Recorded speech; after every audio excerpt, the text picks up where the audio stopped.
think. So do you all manage to import the taxi data? Do you realize that the time data has a +8, so it wasn't so straightforward? Yeah.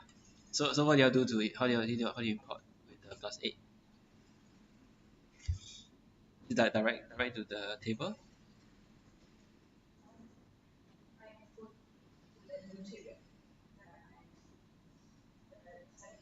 Remove. Oh, so you substring. It's a function, right? So you take out the part without the +8. If it already tells with a trailing +8, does it mean that that time is already with +8 or haven't +8 yet? Haven't +8, Yeah. so we need to add that. Yeah. Yeah. Then you will get the Singapore time. Otherwise you will get 8 hours before lah. So we shouldn't just substring that and save and that timing is not. You substring you may not be. Already, I must add 8 hours. Yeah, I think you still must add 8 hours. Subsequently, like when we get current time, the get current time will return us local time or also is without the +8? Usually local time, just local time. Just local time means as it is. Like now is 6. No. Yeah. Then it makes sense to convert all.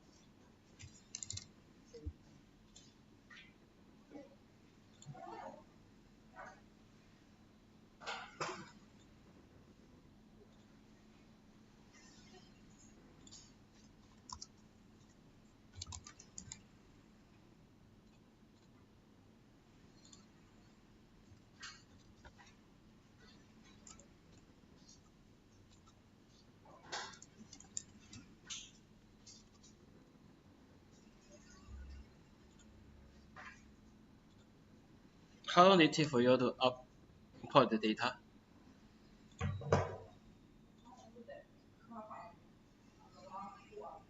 One file of 4 hours. Okay. Quite long.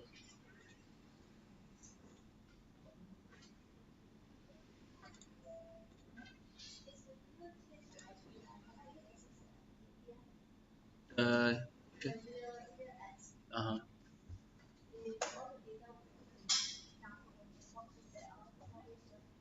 In the real app.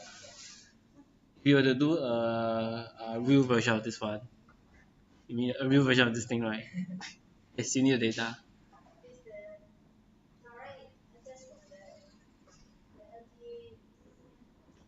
This one cannot direct access because if you access it LTA, it only show you the taxis near you.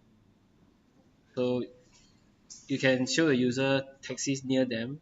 You can't tell them things like estimated waiting time, probability at all. Yeah, so you can still do it, but you can only show them where there are only these 5 taxis near you within the maybe 1 kilometer radius. Yeah. There's a taxi map actually. Someone built a website.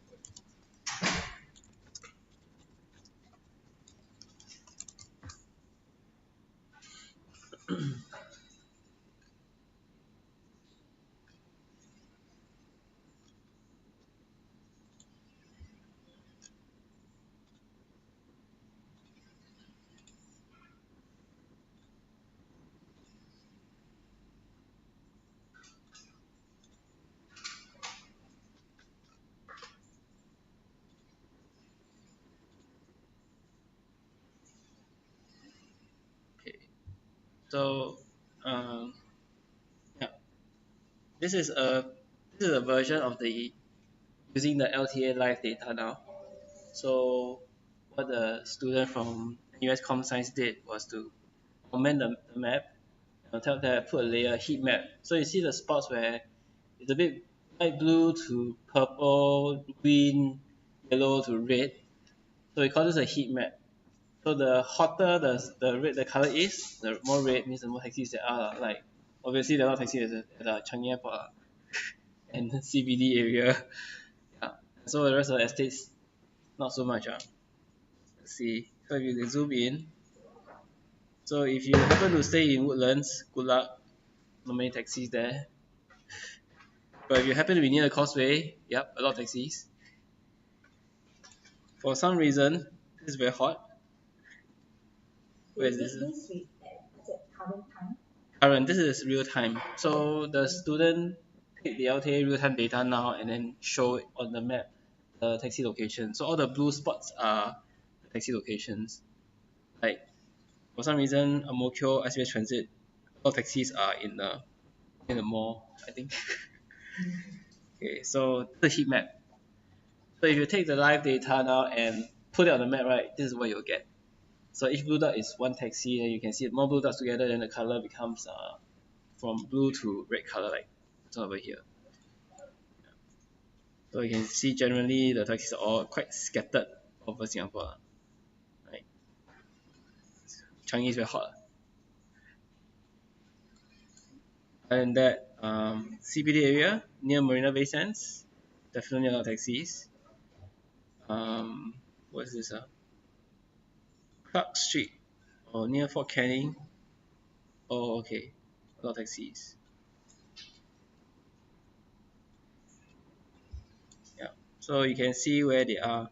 So the idea behind your app is to not just show a live, because you can show a live view definitely, but you can also tell the users that if you happen to be, let's say, here or somewhere opposite the road, you can tell them that over time, because there are a lot of taxis appearing here, they should go there to get taxi. You have a better chance there than you wait here. If they happen to be on this road, is forget it lah. Nothing there. So this person also listed the number at the bottom right corner, 5,251 taxis available right now. So this is the number that are available for hire. Okay.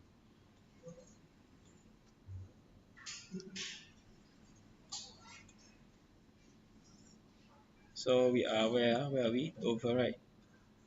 Let's see.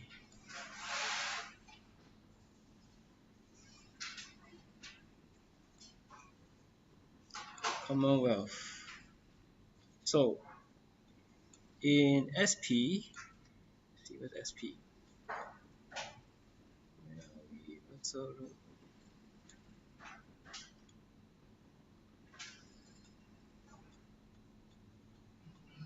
Don't think we have a lot of taxis here either.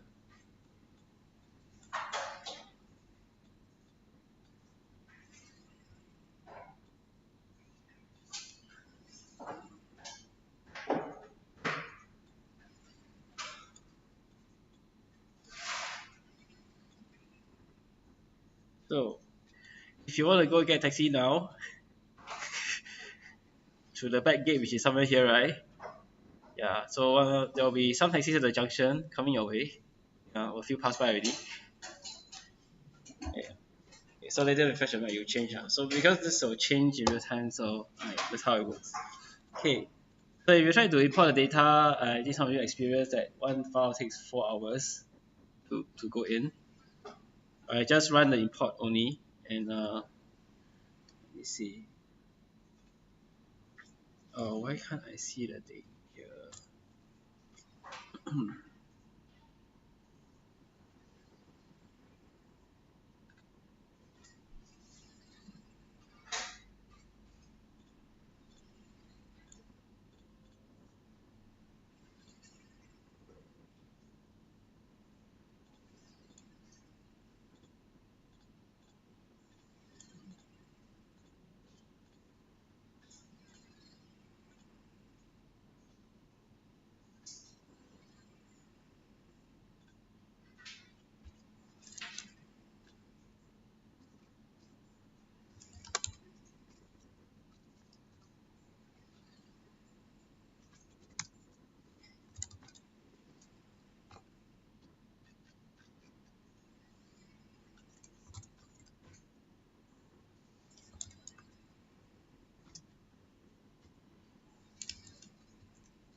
too important.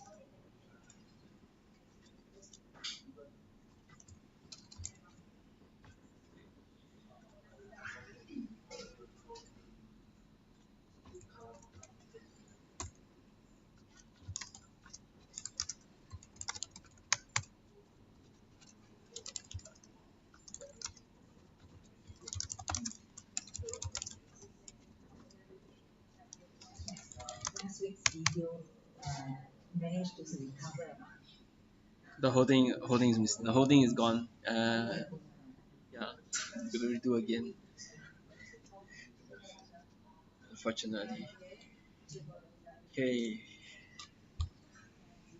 Who has started assignment 2 already? Anyone started assignment 2? Not yet. Okay.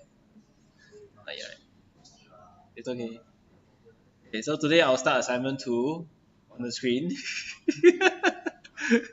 the video is spoiled. Spoil. Really spoil. Your video or My video. I think the file was too big.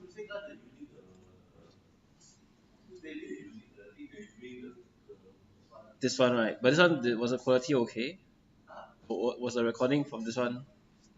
at least got something. Got something lah. Better than nothing. OBS, huh? I'm using OBS also now. I was testing with OBS. Cam Studio didn't work. Huh? Previous one I used Cam Studio. So when the file became too big, right, the whole thing got corrupted.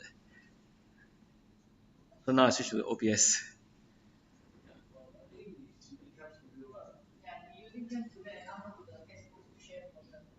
Cam Studio upload to Facebook share. For the other class, right? Tuesday one, lah. Oh, okay. And I switched to OBS, more stable. Because last week I used Cam Studio, the whole file couldn't save.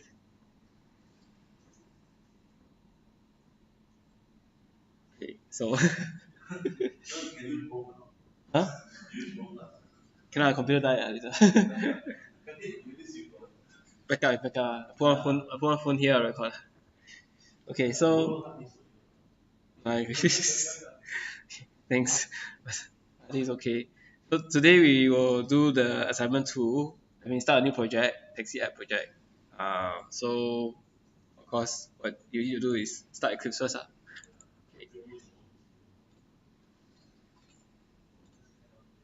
Okay, so you need to create your taxi app project. So you all remember the steps for creating a new project. Okay. So the steps for creating a new project: right-click, new dynamic web project. I'm gonna call this taxi app. Okay, Buzzfish 4 3.1, don't change all this. Click on next. Source folder, don't change this. Click on next. Context root, keep it as taxi app. Yes, right click, new dynamic web. So right click on the project explorer. So there's a new dynamic web project, other projects. So when you hit the screen web module, ask for web module. Context root, you based on the name of the project. Content directory, web content you don't need to change. Remember the box generate web XML.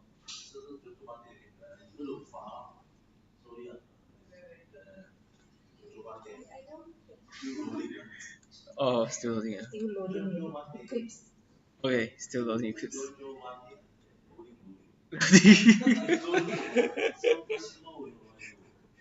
So I scared I record too many things so slow.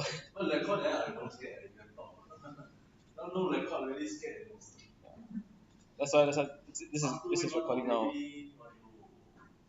So if you talk, you can also record your voice. You talk, you record your voice also. Okay. The mic is for this setup. Yeah, not for my laptop. Okay, so is your Eclipse launched? Yeah. Okay. So right click, new dynamic web project.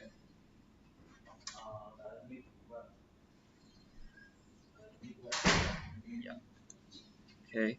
So the project name we can all call it taxi app. Leave first screen, leave all the options as default. You don't need to change anything except for the project name. So we all here in the same name, taxi app.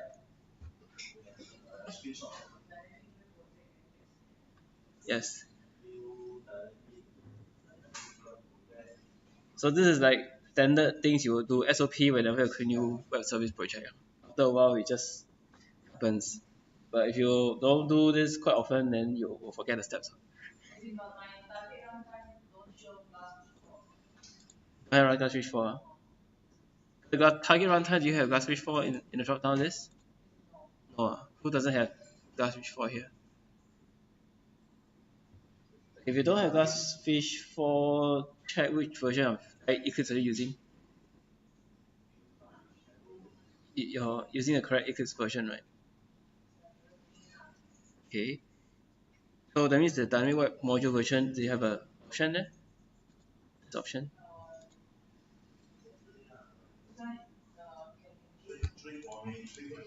Okay. And configuration, you have a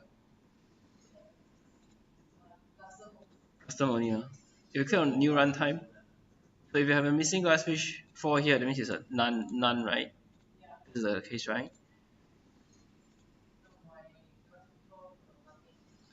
Okay, you click on new runtime.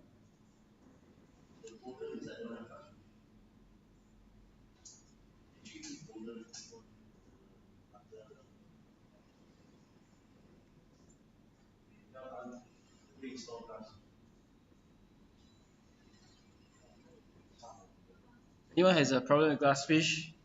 You see Glassfish in your available runtimes.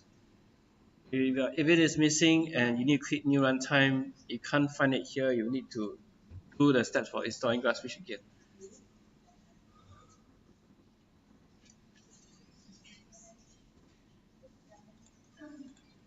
Okay, otherwise if you can see the option for Glassfish 4, select it, then click next. Project paths, configure project. So source folder is the place you store your Java files. New classes, don't need to change. Click next. Under the web module, choose the generate web XML deployment descriptor and click finish. Okay, so you should see Taxi app on the left side now. Okay, so remember step 2 after creating a new dynamic web project is to convert to Maven. So choose the project, right click, look for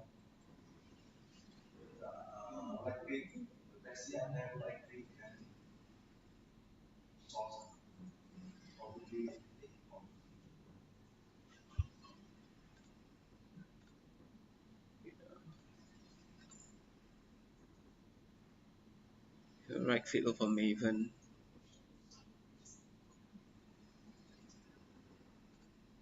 Configure, look for configure, and convert to Maven project. So when you ask you for Maven project, so the rest of the items here, keep it heavy, keep it as per normal, don't change it, click finish.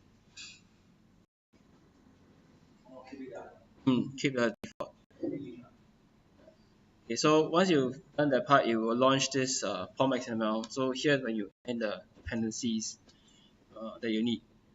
So to shortcut for me is to go to the XML and directly copy and paste. UI way is go to dependencies and click add, individually add each dependencies, group ID, artifact ID, and the name. So yes.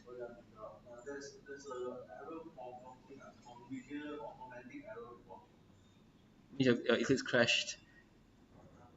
Yeah. Start Eclipse. Are you on the internet, the network?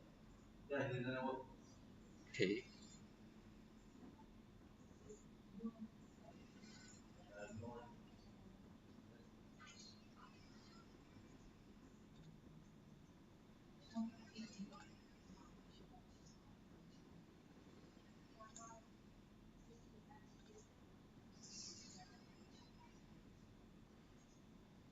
Okay, so depending on how you like to set up the dependencies, easy way for me is to go to one of the previous projects you downloaded before, or Weather API. I think Weather API as an example. So one of the things I will need for my new project for the taxi app is definitely go to Weather API, the previous project, or any of the projects you download fully RAM, right? There's under dependency, you see a whole list of libraries here, starting with Glassfish, Jersey Core, Container, Vixen. So right now we're going to just take the whole list of dependencies here and use it, because we will use all these dependencies and later add one more, which is for your database. So I'm going to copy the dependencies from here on the previous projects. Does anyone have a previous project that you can copy the dependencies from? Previous working project, sample code have, right? Okay. You know you copy from POM XML, look for the word dependencies. Inside you have a whole bunch of different dependency XML values. Copy that. Go to your TaxiPom. Okay, so you realize if you go to TaxiPom, yeah, so take from the word dependencies onwards, because you realize if you TaxiPom you don't have dependencies at all. So take from the word dependencies, the whole chunk, Control C, copy it, and paste it after the word build. Look for the word build and paste it after that. Right now we have 1, 2, 3, 4, 5. We will add one more for MySQL, the connector soon. Okay, so now you save this. The last one? Project, yeah. Between build and project.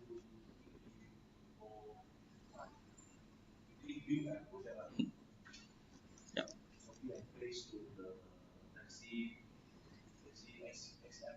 Pom XML. After build, after this then slash build this XML ending element and then paste the dependencies.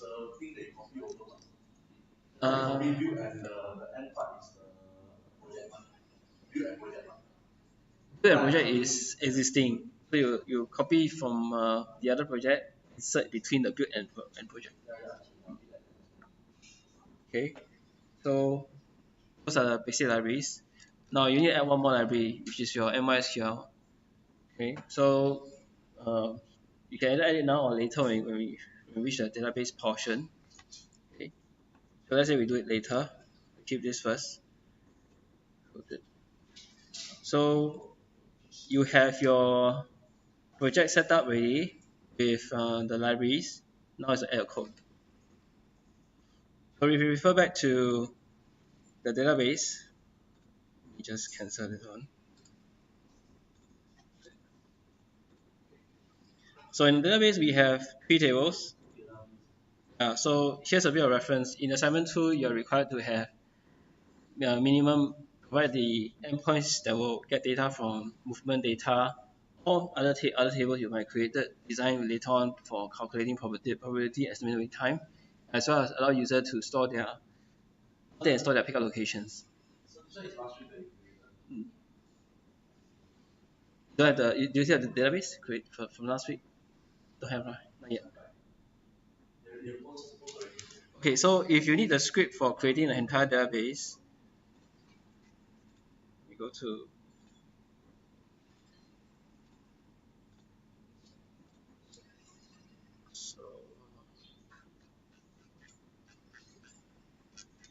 I think that is under.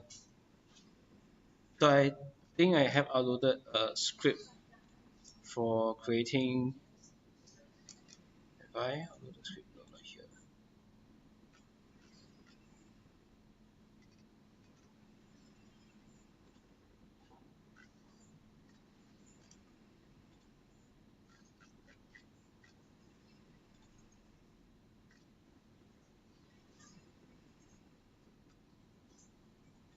Is it this one? Script for homework.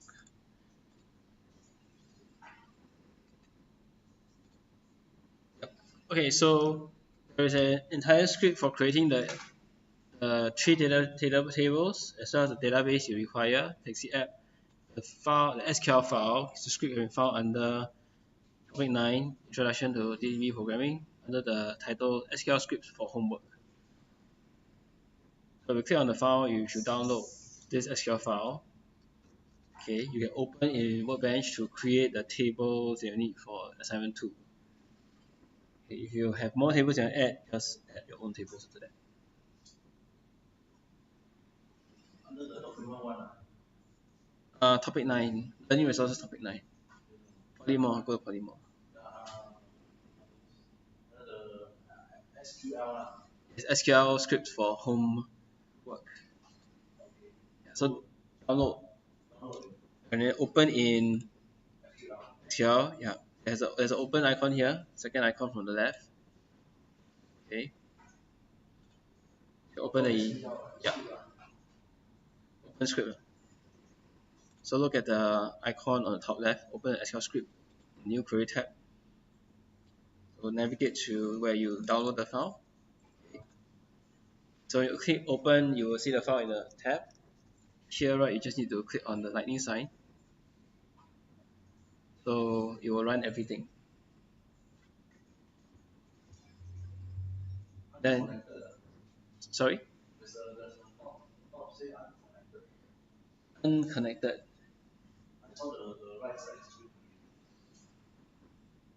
Okay, is your database running? You have unconnected message.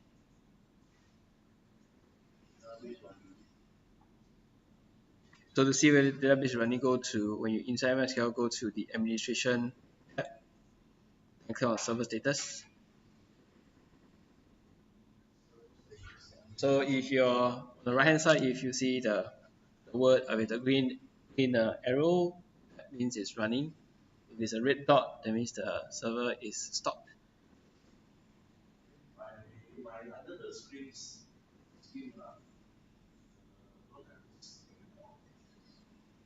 Schemas under not connected. It asks you for username and password when you try to start the work, connect to the database. Okay.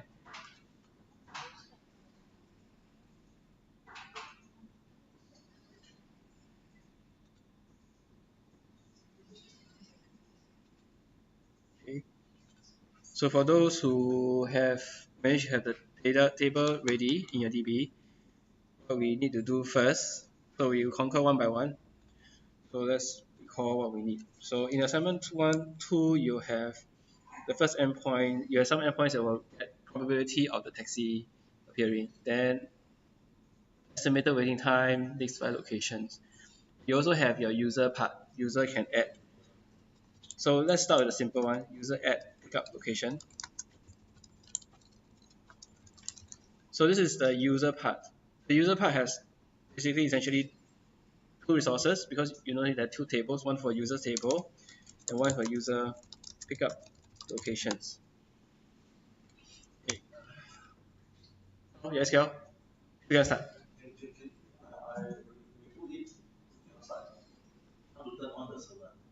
Okay, so that's database server, right? Go to, if you want to learn on the database server, if you have a problem in the Windows search type services, you see this services icon. Click on that. Sometimes your database server doesn't run because basically the Windows server, there's a service for MySQL. It's set, may have an error, but you want to see whether it can actually be started. Go to services, then look for MySQL. Just type M. And if you see a MySQL there somewhere, right, it should will give you a hint that whether or not you can start the thing. So when you click on any of the service you found, you will notice that there's a status. Is it running? So if there's no running, means it's stopped. And then on the left hand side, you can actually click to start the service.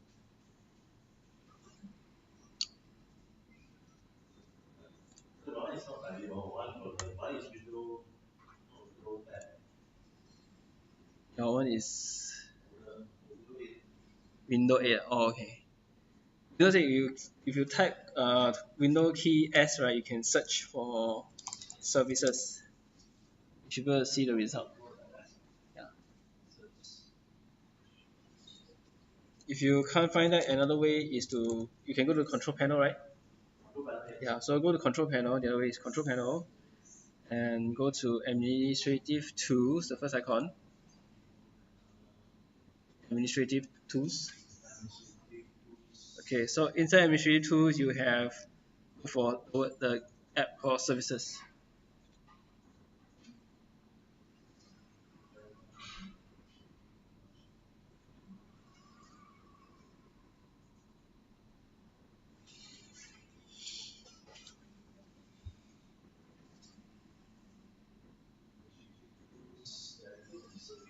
Mm.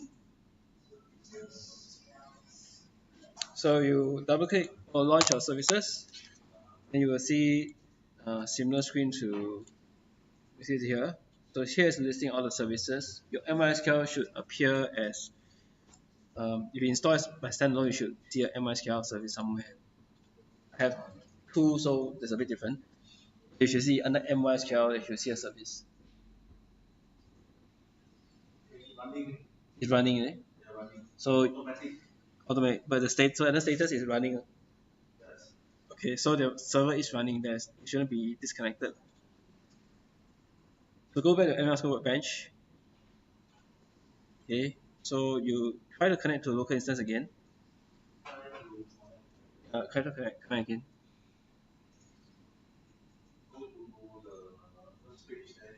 So that yes.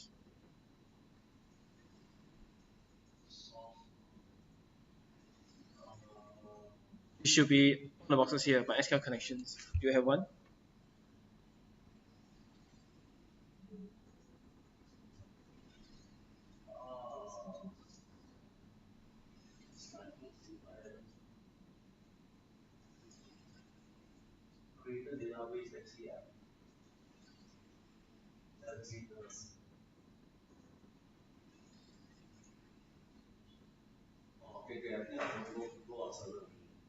Mm.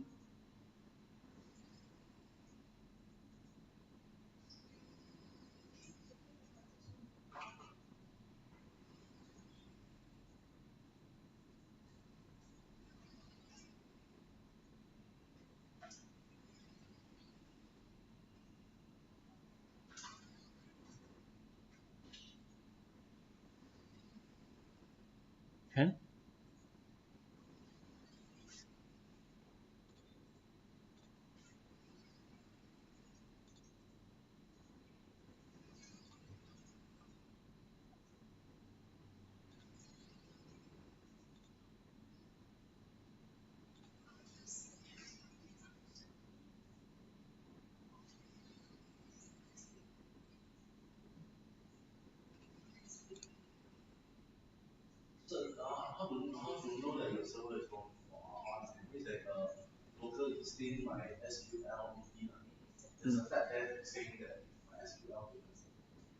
I know in the SQL tab is on, is it?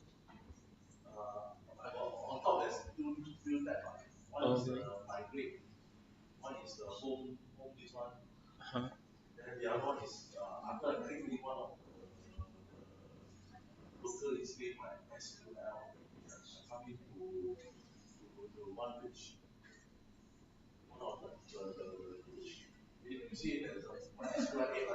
Yeah.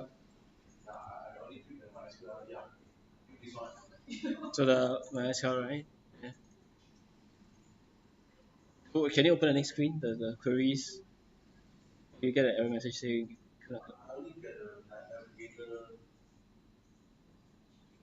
navigator screen.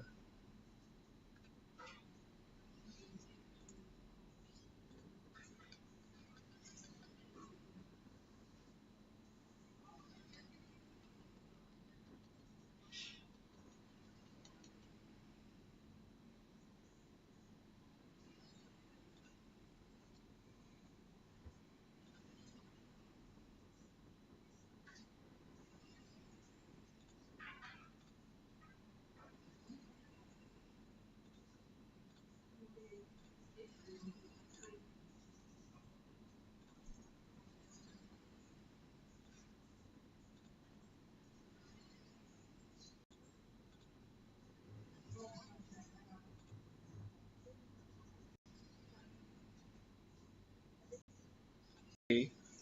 So you try to sort out your connection first. Meantime, we create the classes needed for the assignment.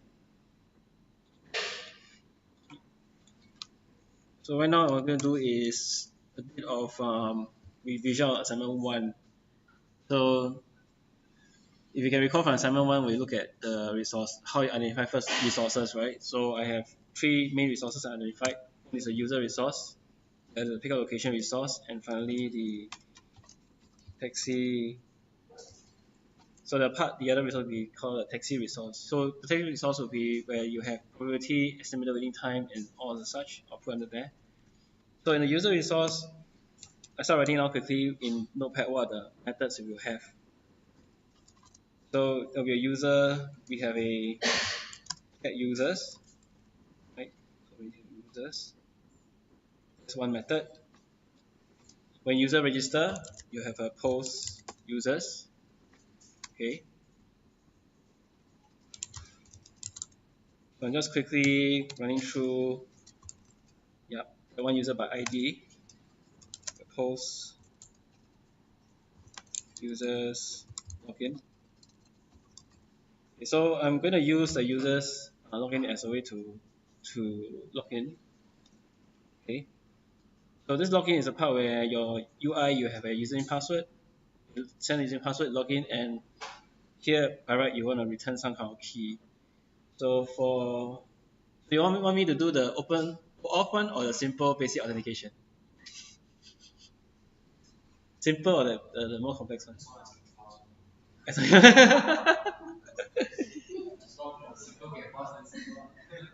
Okay, simple can pass.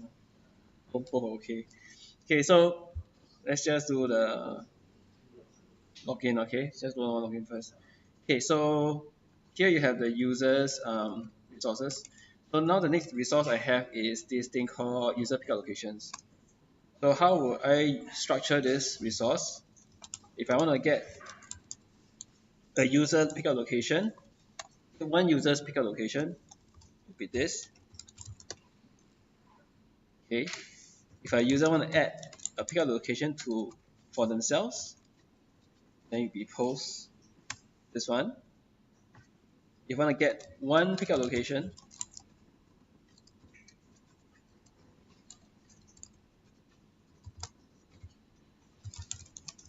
then I have this one. Okay. If a user want to remove a pickup location, if you want to update a pickup location, so now I'm mostly regurgitating a lot of the stuff. Okay. So straightforward, you have about 4 methods. Maybe the login is not needed. Okay, if we do basic authentication, then don't need that one. Then you have 1, 2, 3, 4, 5 methods for your user pickup locations. Okay. The taxis later we'll just go down into it because you have probability, estimated waiting time, and based on user location, which is a better spot, the statistics. So let's focus on users and pickup location first. So how do we start coding it? Since that you have all these methods. So first of all, each resource will be a separate Java class. There'll be a users resource and a user pickup location class. You will also have a users, we call it objects, entities. So this is very much in line with what we have in the database. They have a user table and we also have a user pickup location table. So let's focus on users, which is one of the easiest to start with. So in users, the way you can do it is you can build from ground up or top down or bottom up. Okay, so whichever you like it. I will start with a more top-down approach. So I will start top-down approach means I will start from the web services level first. Then I'll work my way downwards to the actual models. Okay. So I'll start with a resource. So I'll call this resources, right? I call this users. So users will have a resource. So this part that I'm coding is the actual web service method. Right? So straightforward, immediately I'll go into writing what I need in terms of the path and the parameters for my web services. In this case, in users, I will definitely need to have a path. I call it users. Okay. My computer is laggy, I don't know why. Right. So come back to Notepad. So make it easier, I just gonna copy this into somewhere in my comments.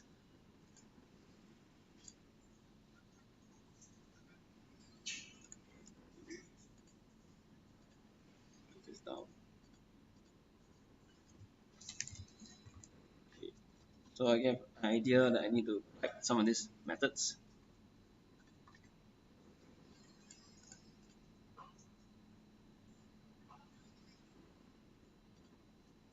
Okay, so let me just write the methods first, then later handle all the different libraries that I need.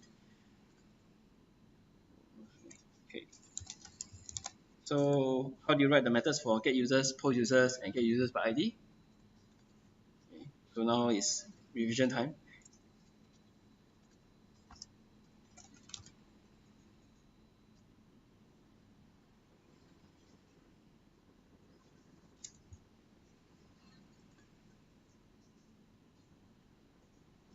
Sorry, my screen. Let me stop my MySQL first. Let me hanging there. Okay, better.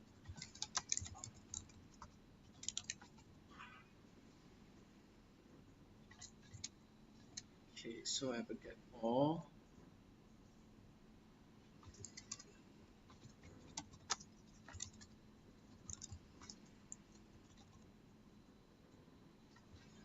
And the add.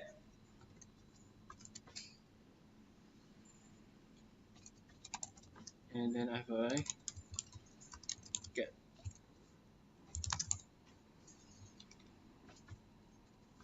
Okay, so right now I'm ignoring all the errors that it's complaining.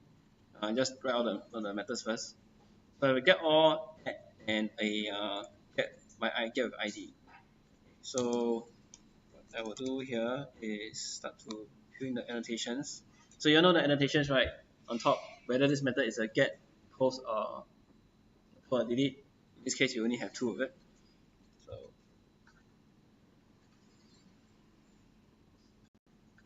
let me close this first. I think something's wrong with it.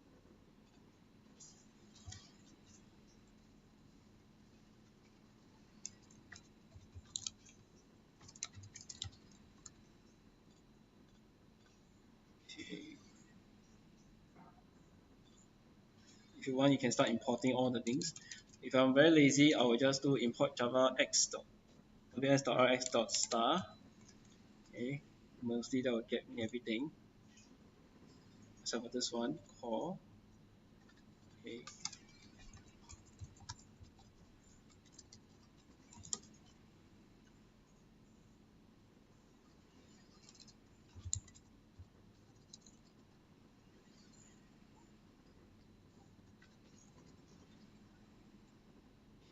Here, oh, it's get capital. So remember post and get put the annotation ID full capitals. Right. So I have a get all. So let's set up all the return responses. Return. So how do you do response? So we return a response, but okay, right? W. So these are your standard responses that you need to set up in place. So we're really putting placeholders. We're not actually writing the code that will work yet. So that later we can fill in the blanks. Okay, so how normally do I fill in the blank is I put a comment say to do get from database, right? All users. So I know that later I need to write a code. Add user model to database. Get one user based on ID. Okay, so these are the basic web service methods that I need. Okay, get all, add one, which is actually same as I register. Then I get one. So now I have my basic users one. What I need to do is still focus on users. Okay, so our strategy is to work on one model, test on one model in Postman, make sure it works, and then move to the next instead of writing all in one go. So I'm going to create the next level for this. So auto web service, remember the architecture. Auto web service below, is our business logic. So normally what we call the business logic is, we call them services. So here I will say services, user service. So I'm adding one more layer in between the web service and the actual database. I have a user, where some business logic may contain. Example, I want to make sure that when user register, the username is not duplicated. That's one of the validation logic. I'll put it in here. So similar, how do I define the methods? So typically, normally what you do is for every method here, you have at least one supporting method from the service layer. So I get all, I add, and I get one. Okay. So quite plainly speaking, I have something like this. Get all. For now, put as void first. Okay. Later we'll change it. Then you have add, and then you have a get an ID. Okay. So these are the three basic methods I will need for my services to call later on. Same thing again. I need to do get all from database, because there's still code that need to be changed. Okay. Return array list of users. Now in the add will be same thing. So to do is to add user, check for duplicate username. Okay. Return true or false for success. Okay. And for the get one, to do is to return one user based on ID. Okay. If not found, return null. So you notice as I'm typing, I actually start to think about the logic. Like, if I can't find a user by the ID, what should I do? What should I return then? Should I return a user object, or should I return a null? Okay. So as you write, you try to type out the logic in your comments first before I hit the actual code. Okay. So now I have my second layer. I go to my last layer, which is the database layer. The database layer, same thing. Create a new class. So there will be, so in the database layer, sometimes we call it repository store or data store or such things. So in this case, I may call this taxi app dot repository, and we call it user store. So the user store class will actually have the actual JDBC code to call from the connect database, do the select, update, insert, and all that stuff. So we finish. So now in the repository level, so this method will also have for each supporting method in the services, a get all, add, and a get. If I want to be lazy, I can copy this skeleton framework over, paste it in here, and fill in the blanks. So here, what then you fill in the blanks is basically there are two parts. One will be the actual SQL statement to execute these three functions, these three tasks I need to do, then followed by a user class that need to convert the data from SQL into an actual object and then return it back to the resources. Okay. So now, at this point here is how do I connect the database? So you need a library. So now we go back to the POM XML to add one more library allow you to access your database. Okay, we do the nice way. The nice way will be to go to Maven. So Maven is a repository, has a whole list of libraries. And therefore, they will also provide you the group ID, artifact ID that you need to use, as well as a version you can choose. So you can say, I want to choose one version of this library. I don't want the latest one. And sometimes because you're doing an old application, you want to choose even older library, you can do that. So what I'm going to look for is MySQL.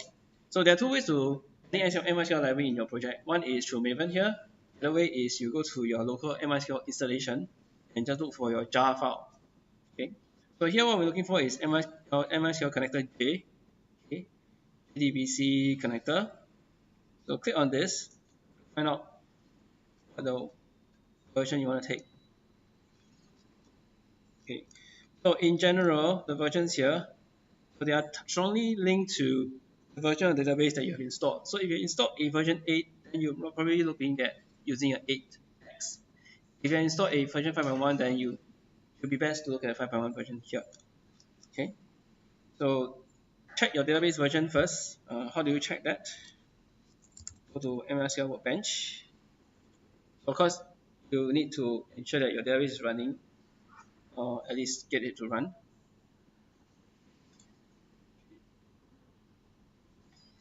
Okay, so if I connect to my database now, if it's running, oh, it's probably not running, so stop. Let me start the database. Okay.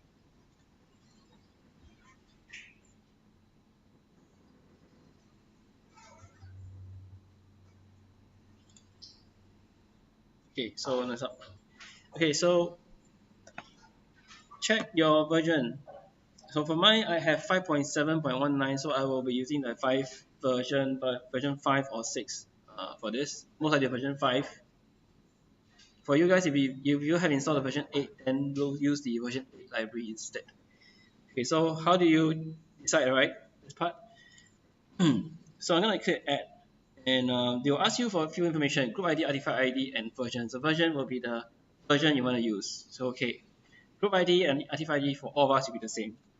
So let's say I want to go to, let me write 5.146. Maybe I take this one. Okay.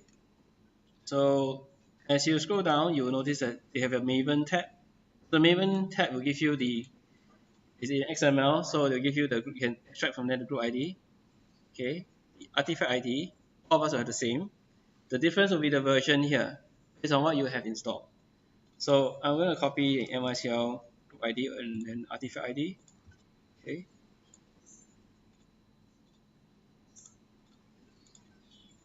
So artifact ID is here, and then version. So the version is, for me, 5.1.46. Okay, if you are using 8, you'll be 8.0.11. Okay, so once you key in the 3 important information, click OK. You see in here, and then remember to save. Okay. So when you save, you click to start downloading the libraries you need for your project. So let it do that in the background.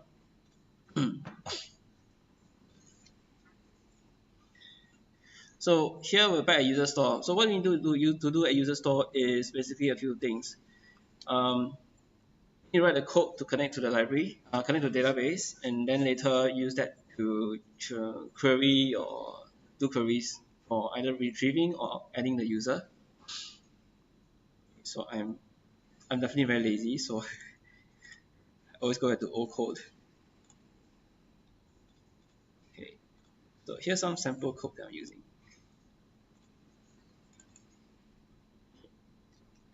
So what do you need to start with, right? There's a lot of SQL Java libraries you need in here. Okay, but what you really need to do is to be able to a connection first. Okay, so what I had done before was I created this class called data store connection that will actually return a connection object.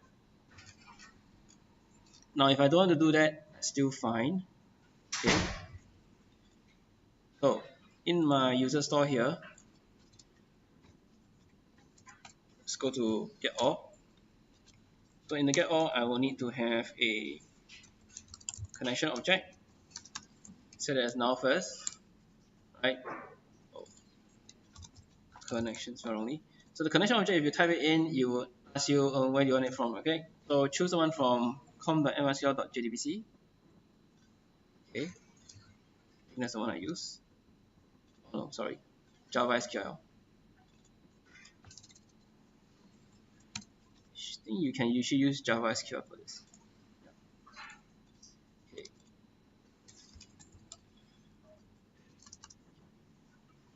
Okay. From here, there are a few ways you can load the load create connection. We go to my code here. Okay. So I'm going to load the driver manually. Let me copy this thing over here and explain to you what's going on. Okay, so what is happening here is this. Two parts here.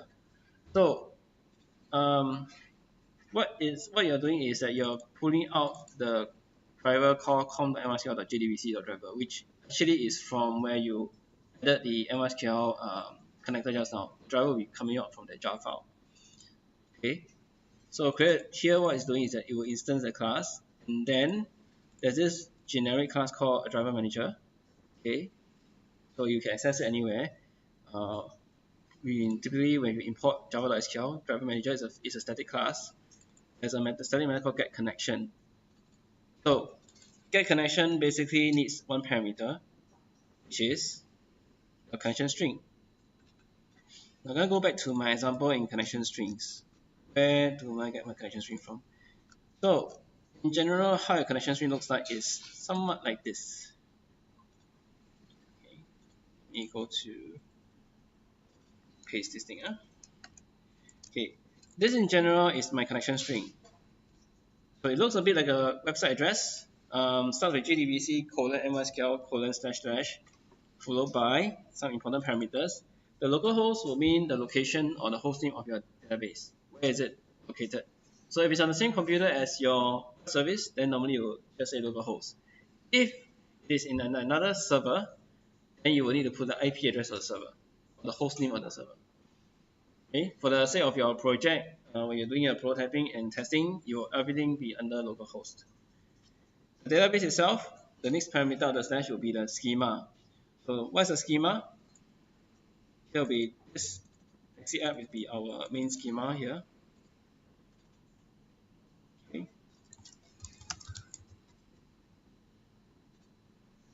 So that's our schema. Type in taxi app.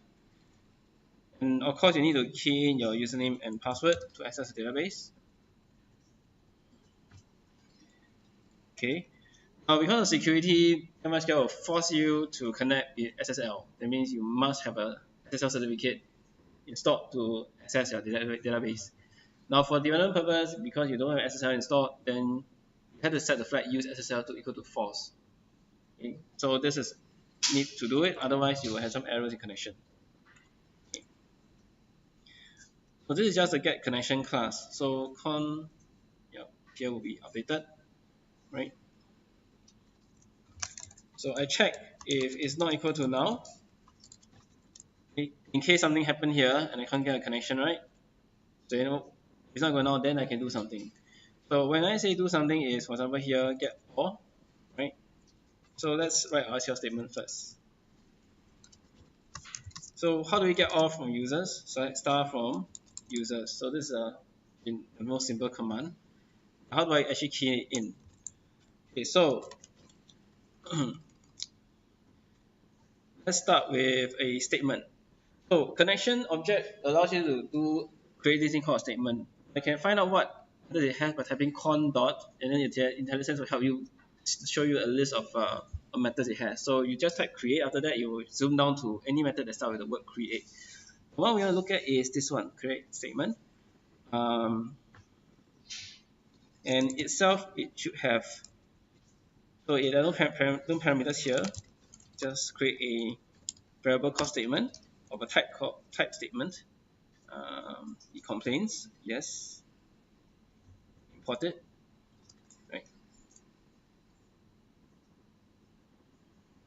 Okay, so I'm going to try and catch. So as always with all SQL stuff in Java, they will want you to always do this. Yeah, try catch. Yeah, because when you create a statement, you might even have an error. Doesn't happen in some of the other languages I use. Okay, so once you create a statement, what does the statement do? The statement object allows you to put in your SQL query. For example, select all from users. Okay, so stmt execute query. So right now we're going to do is just pull out a query, run a query, and return a result. So immediately you can call execute query and then type in the actual SQL query that you want to run. Select start from users. Now this method select star from users will return you this thing called a result set. Okay, so everybody remember the slides from last week? The 4 objects, right? Connection, driver manager, statement, result set. So let me create a variable called result that is of a type result set. Okay. So this statement select star from users will return the data into the object called results. And now then we can actually use the data. So how do we send this data all the way back up to the endpoint? Okay. So we leave it as it is first. What we're going to do next is to create an object. So in order to return the result set, rather than sending this result set all the way up, which will mean you need to hold the connection until we return the data and then release connection.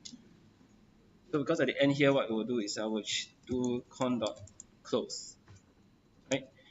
So I need to transfer this information to something else, to another form.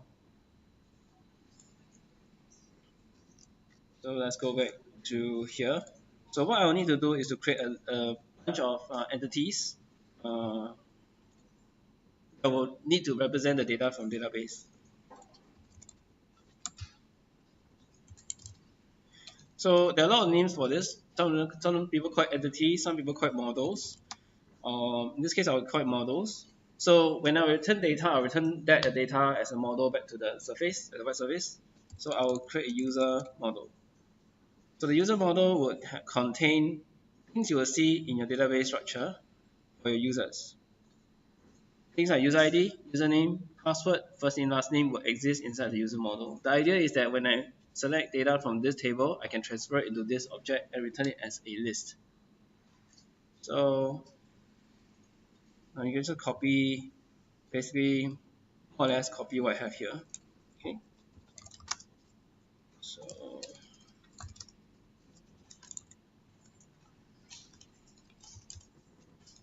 So here you can just copy, based on the columns in your users, the same thing that happens.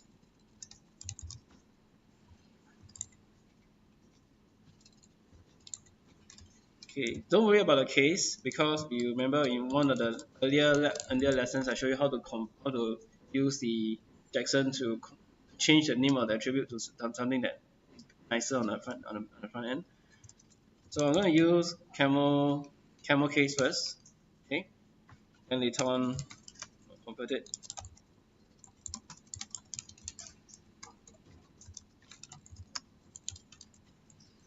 So once you have keyed in your 5 properties for user model, not very simple, we haven't have date yet. Okay. So we can go back to user store. Okay, and then in result set, not this user store, the other user store. So in the result set here, I need to send it into an array list. So now we know that getAll will return something, right? So let's declare the array list here first. So we're going to use array list of user model users and then initialize this. Okay. So array list will contain, I need it from utility. User model that will contain to, and put it from model.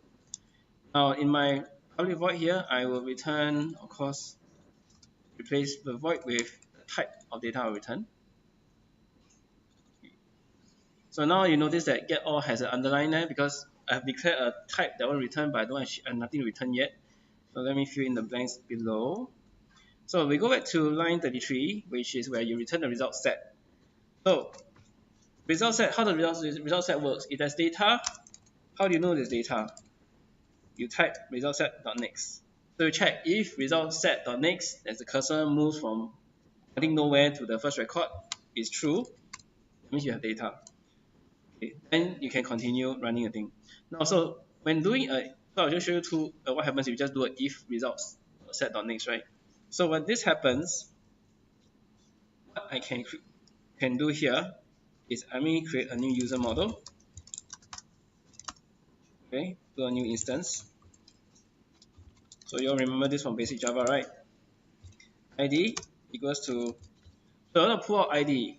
How do I pull ID? There's an inner result method. After I point, my pointer goes to the first record I can call these things called get integer, get string, get all kinds of stuff. So I have a get integer. You will ask me for column index. Okay. The column index is a little bit difficult to remember because unless you specify the column index here, then you never know which position 0 will give you, 1 will give, which position would give you the ID. So a simpler way to do this is instead of using the position is to use the name of the DB column itself. So under get integer, it also allows you to send another type of parameter to identify what column you want to get data, which is the column label. Column label will mean the actual name in the column here.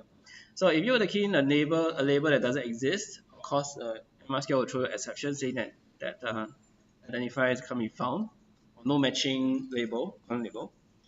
So once I got one out, I can do the rest. So let's do a username result get string. So because username is string, right? So I get string. Then the column label just follow what you have in the database. So this is quite straightforward. I just do my massive copying here. So you're getting very, very close to returning data from database already. Super close to getting something working. No more fake data.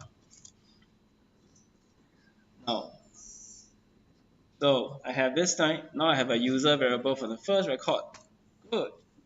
Okay. So I need to send this into my users array list. So users array list need to add the user. Okay. And then at the end of the whole thing, the story must end by returning the users. Now, what's the problem with this method? Okay.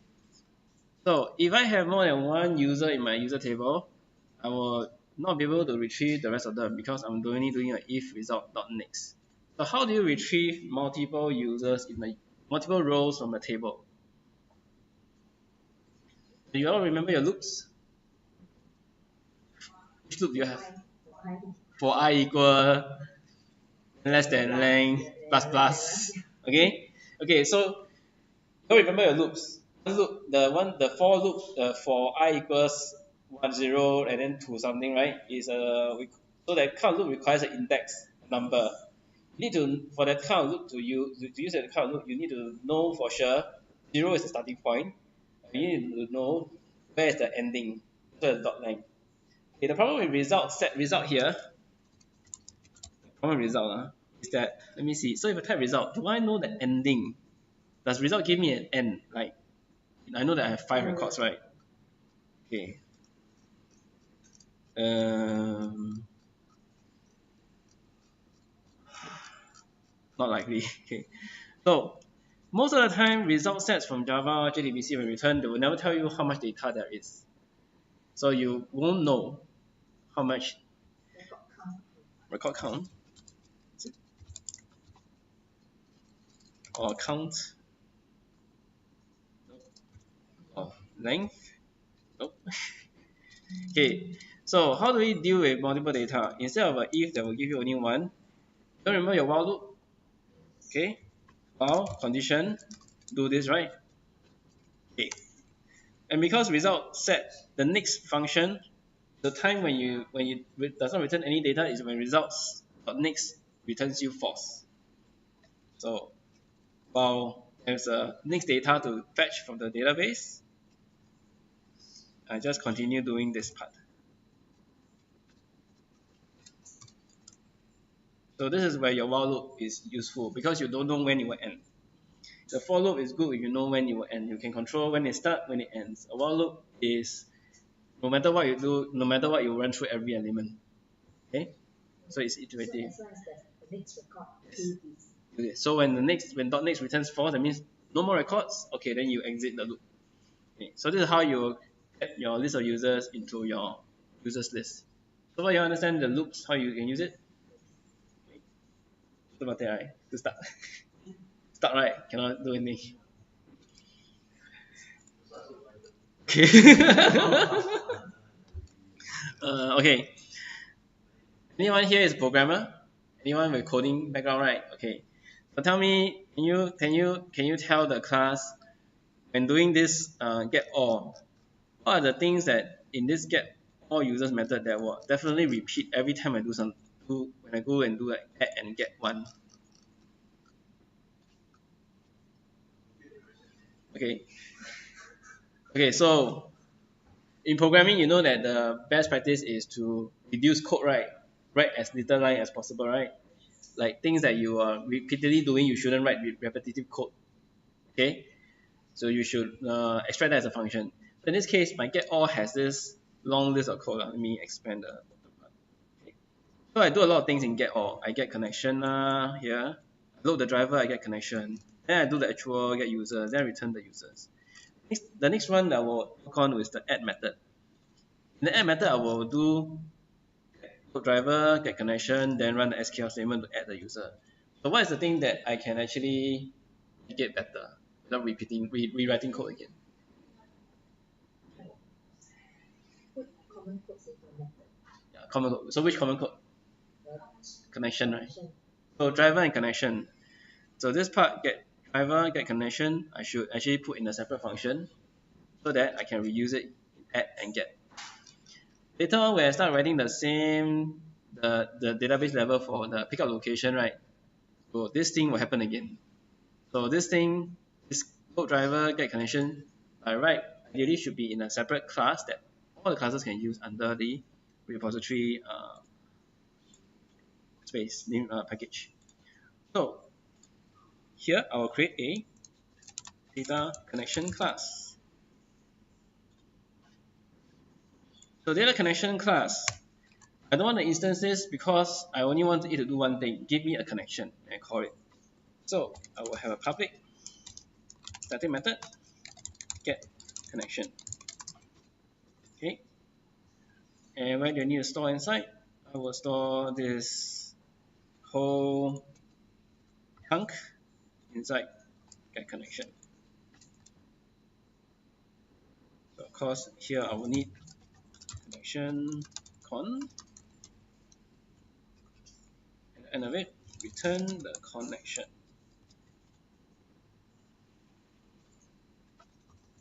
Oh, forgot the right kind of type to return. Okay, so here will return me the connection. I'll go back to user store.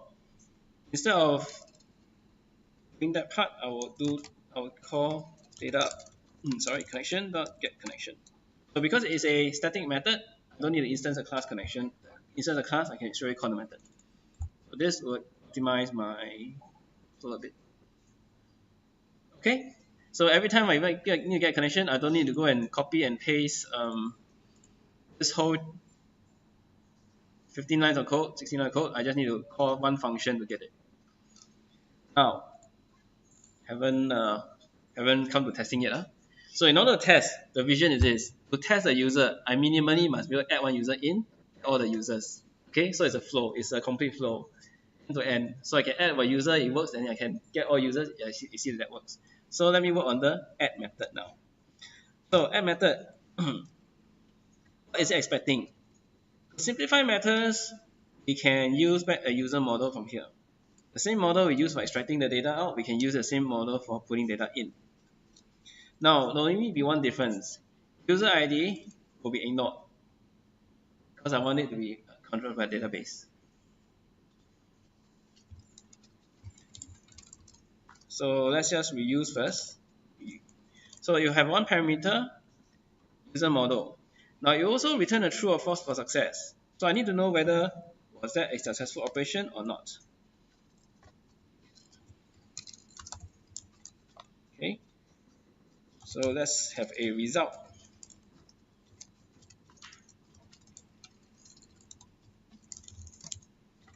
Okay. In between the result, I will need my connection. Okay. Now you make my life easier by calling this method and check if connection is not good enough. And do the try catch again. Okay. This part I cannot optimize so much yet. Okay, so in between the try catch is where I have my actual code for getting the user. So previously when I select and doing a data retrieval, I use a statement, right? And I execute query. So remember one thing, execute query is for running statements that retrieve data, not modifying data. Okay. Before I go to that part, what do I need? I still need a statement, but a different kind of statement. So let me see. So there's this thing called a prepared statement. So a prepared statement, let me refer to my previous build again. So a prepared statement, okay. So in this example of a prepared statement, notice a prepared statement contains question marks. Okay, so the question marks are meant to be placeholders for your data to go in. Okay, so what happens in prepared statement is that you designate question mark and later you can set the values for question marks. Okay, why do we do this rather than why not just construct SQL statement into the execute function? So there's this thing about SQL injection. Let's say especially when you're accepting data from the web or the internet or anywhere else, people may be malicious enough to put some funny characters that will cause your database to fail or create or insert records that you don't intend to. Or at worst case, you can even do something else to your server so that your server becomes irresponsive. So by using prepared statements, you actually reduce the risk because whenever the values come in here, there's a kind of a sanitation that happens at the database level. So it clears out all the special characters and allows only strings to go in. So only when you specify that you want special characters to go in, then it allows you to do that. Otherwise, by default, you will not allow special characters like star or something to go in and actually disrupt the statement. So what I'm going to do is create a prepared statement from this example. So prepare statement. So to create a prepare statement, you call the method prepare statement in connection, and then you send it in your SQL statement. So I am going to add a user. So I insert into users, right? For the values I'm inserting, username, password, first name, last name, followed by values, question mark, question mark, question mark, question mark. 4 question marks, 1 for each. Now the prepared statement will return you an object. It's called, of course, a prepared statement. Okay. Complaints is not there. Yes. So include the reference. So the prepared statement has one part which is your SQL. The question marks are placeholders to insert values. Your final statement object from that, how do you sort of like, if you've done merge before, merge the values into your statement. So in this case, you do the set method. So the statement, instead of just now the result set, has a get method. So your statement for going in has a set method. For the set method, it has set string, set integer, set a lot of stuff. But it will set by index. So you must pay attention to the index, which is come first and second. So first one I want to set is username.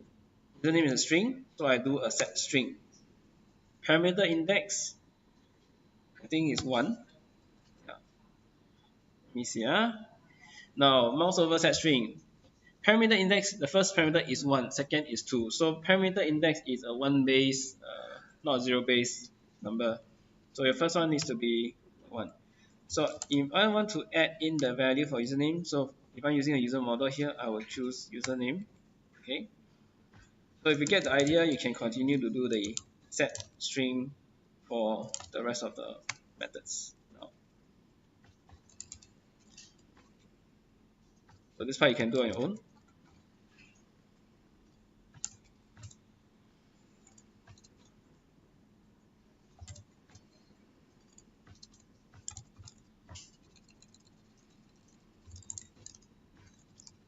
Okay. So once you have done the set string for your 4 values, because there are 4 question marks here, you need to execute it.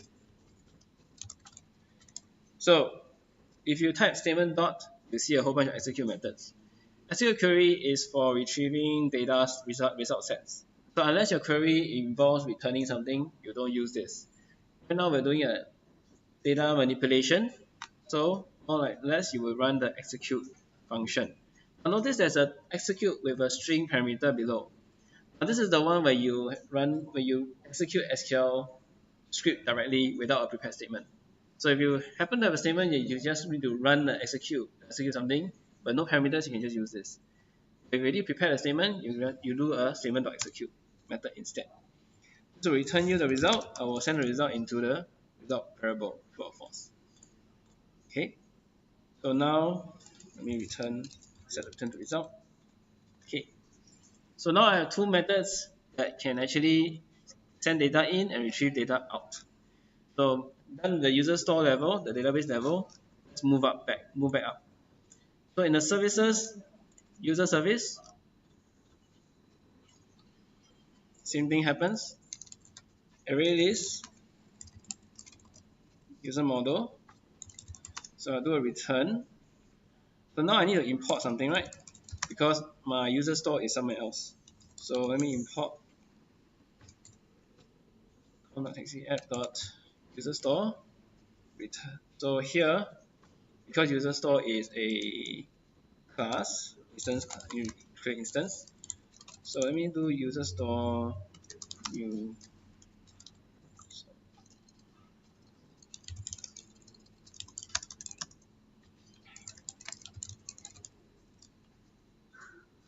So I'll call store.get. Because here I'll complain about a few things. Just make sure you have imported the right libraries. Okay. So now the get all will satisfy here. Okay, so for add, change this to a boolean. Add to a user. So let's do the simple add. We're not checking yet. So let me return store.add user. Okay. So now I got two methods done, sort of done, technically in the service level. Now I'll move my way up to resources. So in resources, let's focus on get all and add. So in the get all method here, so of course I'll set a private variable called user service.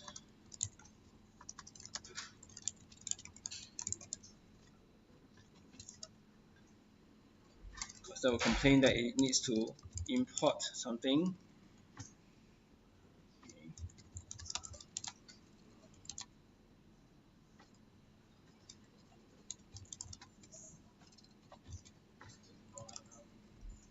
So in the get all method, let me return an array list of user model equals to service get all. Okay. So you all remember what happened when we tried to return a list, right, last time in the weather API? Does anyone recall? Okay. So if we can't really throw users in here directly. That's one of the issues we will face, problem face. So there might be a bit of cleaning up we'll do.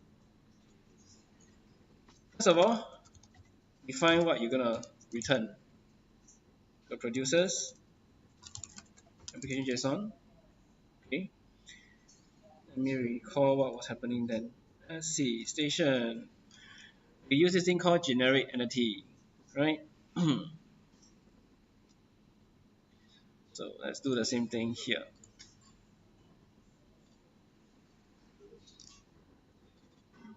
So if you refer back to the part where you had to use a generic entity, k.entity, what did I do there? Oh, new generic entity.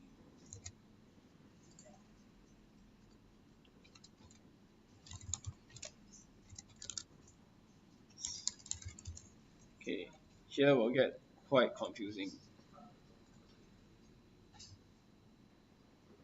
This dot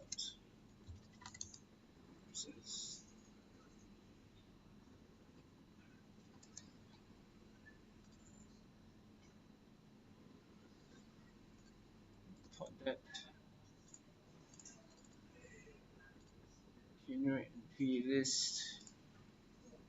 I think too many. 1, 2.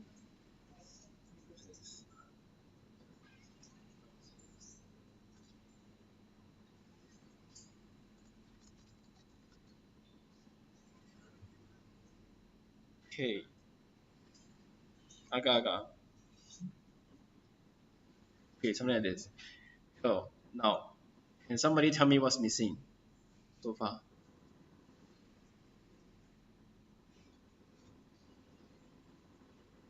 Are you ready to go for this one? Something's missing.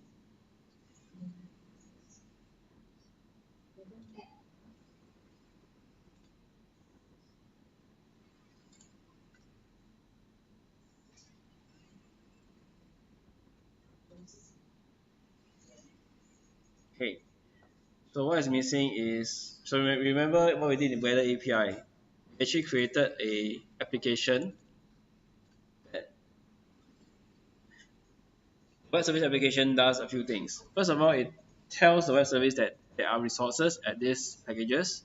It also uses the Jackson feature class to convert your object into JSON. In the future, this will also be for your authentication. Okay, so we're missing that. Let me go and create this thing. So how do we create the application? Let's put under Comtaxi app. Create Taxi app application. Okay. A lot of copying, pasting right now. We need one library called the resource config. Because this is a resource configuration.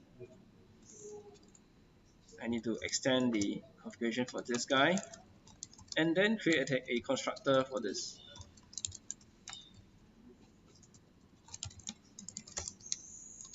In the constructor,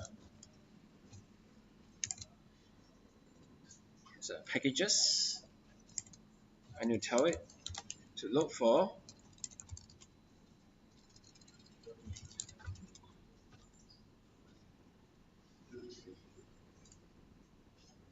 resources at this place. I also need to tell it to register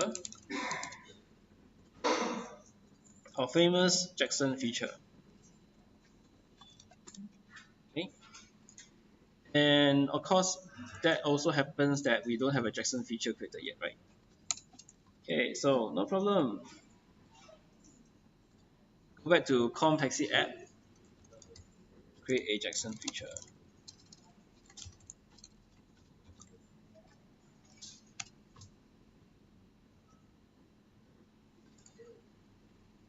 Okay, I'm gonna click the whole thing here and copy.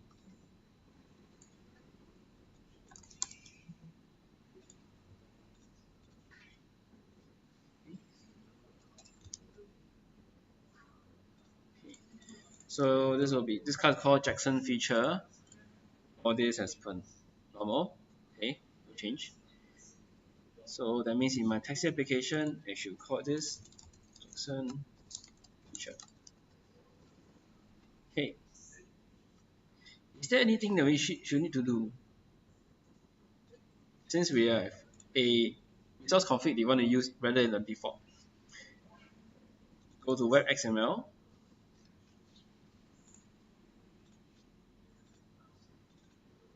Okay. So we're going to copy over this thing. So if you have the Weather API, the previous code, right, go to the web XML and take a look. Where we have take a look at the XML attribute servlet onwards and servlet mapping. So we need this to push it over to here. So in your taxi app, the default welcome file list, you don't need all of that. So you copy the part from web XML in Weather. This part was servlets. Okay.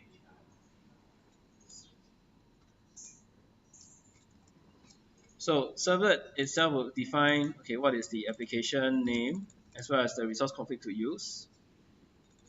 So in our case, our resource config comes from this package. So look for the parameter value java at wsrs.application. That's a parameter value, param value. Replace this, then replace it with the name of my application, resource config to use. Okay, step 1 is this one. So your web XML should have a section for servlet with the servlet name called taxi app, as well as a parameter value under java.rs.application, pointing to the class, the package, and the name of the class for your taxi app application. Second part to do is mapping. So the mapping, go to weather API. You can take a look at the servlet mapping in XML. Copy that over to here.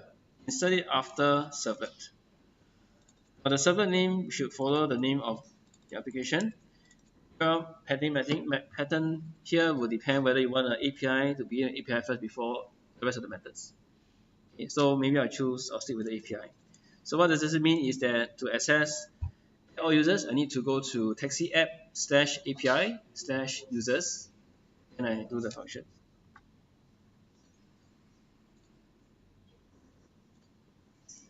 Okay. So, do you think there's anything else missing?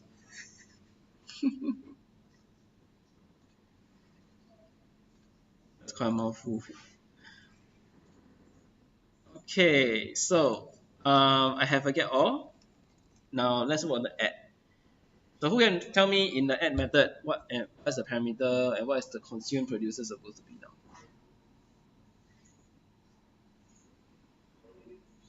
For the add method, what do you think is the parameter? And what should I write in the annotation? Annotation, that means is it produce, consume, all those should I add in? Produces and consumes. 加八尾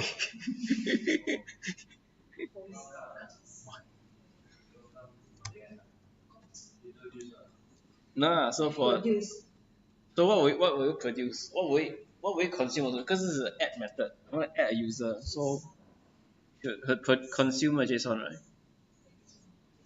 Okay, so consume JSON, and then let me type.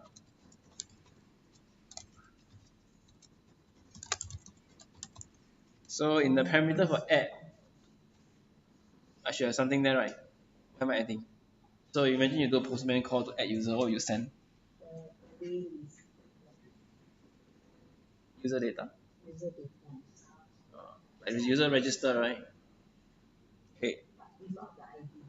Without ID.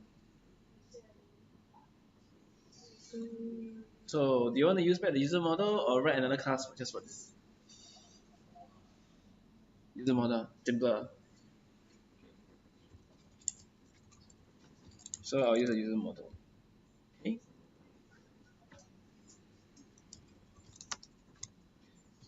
So now I have a user model. I know what I'm going to consume. I need to call the method. So the method is another service. It's an add method. Send the user in. It returns me true or false. And so to make it simple, I just return the result back. The response okay. Okay. And now we should technically have a working function to test end-to-end with Postman and database. Okay, so let's just do some last minute check, right? Okay. Let me check my username database. Okay, so when you're doing this, importantly, I know a lot of students like to put their own fancy password. Make sure you remember a password now, so you need to use it. Otherwise, you cannot connect to your database. Try not to have too exotic passwords for your local development.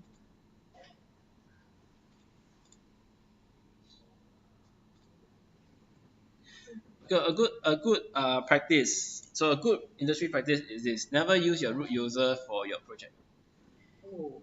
Yeah. Okay, that's for production when you put it on the server. Never use a root user for the actual user for accessing data tables in your project when you do it outside. Why? Because the root user is like a god. It can do a lot of things. Okay, it may be abused if someone finds a way to abuse it. So what's the best practice in this scenario is to usually I'll create a separate user with very limited rights. A separate user can only insert data, update data, delete data, and select data. Nothing else. It cannot create more users, it cannot create more schema, it cannot drop databases. So normally I go to Workbench and add account. Okay. In this case I'll call it taxi app and standard authentication. Okay. Fine, I'll put a weak password 1234. Okay. What's the key thing here is privileges.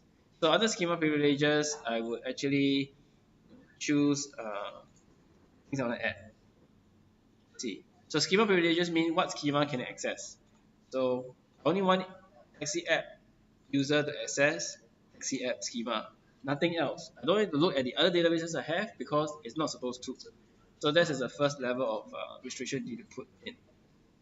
Next one, what can it do? So notice after I chose the schema, all the boxes here light up. So these are called rights. Rights mean what can they do? Like I can do selection. So let me do the one. So by checking this, I means to say that this user called taxi app can do select, can run the select statement, it can run the insert, update, delete. That's it. So these are object rights. EDR rights, manipulation rights. Can it do a create table, create schema? No. Can it alter a table? No. But I don't want it to have any rights to create and alter tables, only manipulate data. Once that is done, then I click on apply.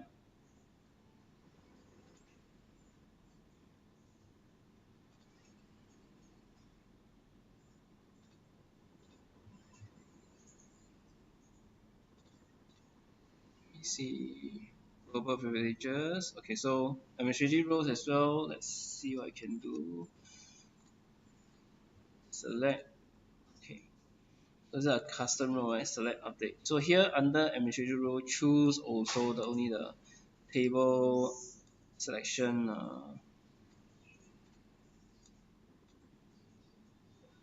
Insert. Yes, I need insert. Okay. Error saving account. Fine.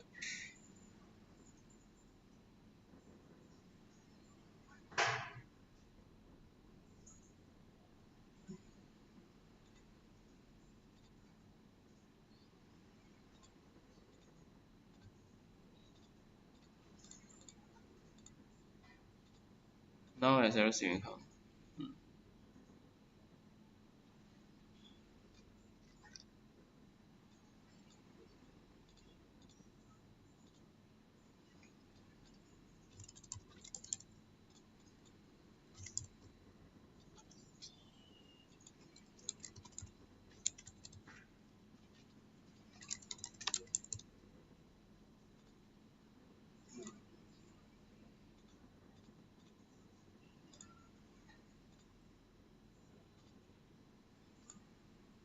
Okay. You can click on revoke all privileges to set first. Okay. Look at this thing. I have schema privileges. Okay. Done. So if you had chosen an exotic password, please update your class here. So another thing that I shouldn't be doing is this, hard coding the connection string in the Java class. Okay? Because you might not know when you want to change it, so normally you have this outside somewhere else, a text file or a config file. Okay, so now we're ready to go. So go to Glassfish. You all know how to deploy, right?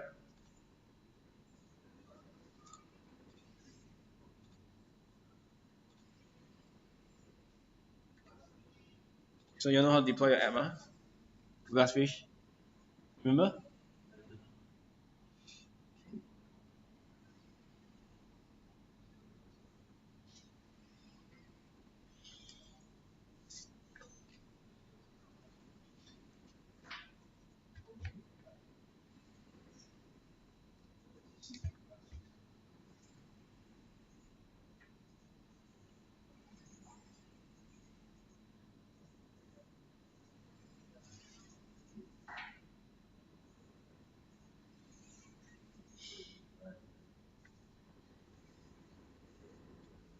So moment of truth, does this work or not?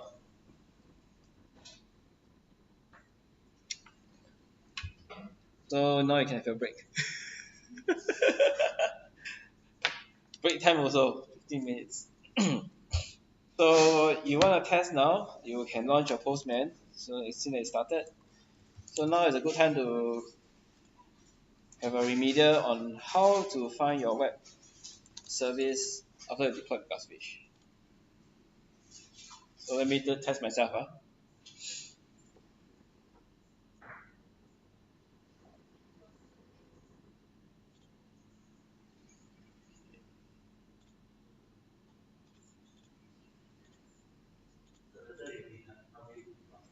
Yep.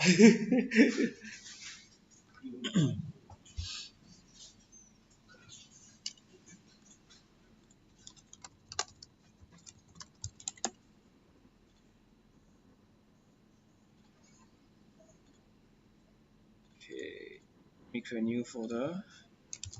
See app. So when you're doing your assignment 2, it's also good you create a Postman folder for a project to show me how you run the endpoints, the tests.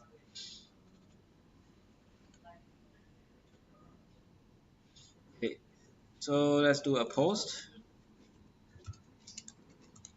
Localhost 8080 taxi app API users body JSON. Okay, so because I didn't qualify the name right. Everything here typed here needs to be exactly the same name as the object model. Follow the case. Okay, so first name. The order doesn't matter, by the way. First name Gary. First name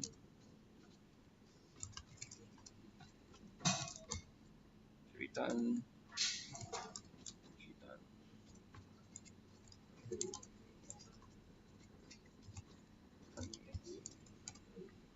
Okay. So let's say I try to turn this. No authentication yet. Save. I want to save inside my taxi app collection so I can call it on time. Okay. Oh. Okay. Error. 44 not found.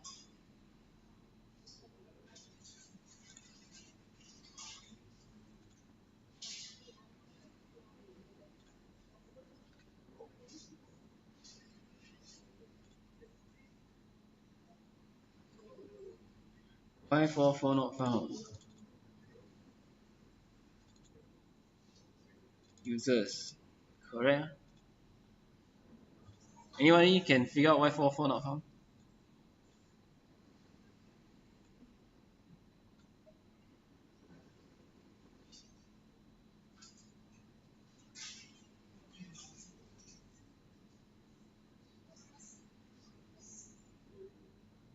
Okay, let's check out the admin console. So first, take a look at the admin console. Oh, what happened? Oh, my Eclipse just. Oh. Okay, I accidentally closed my Eclipse. Maybe your video want to save and upload half. Yeah, first part. Okay. So there's a 44 not found because it couldn't find this path.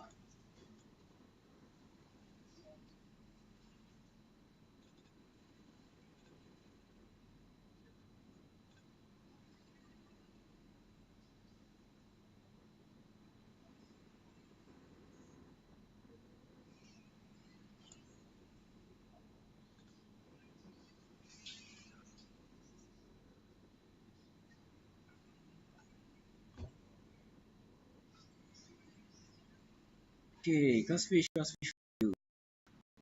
here. Okay, start the server again. Oh, start already. So, go to the admin console.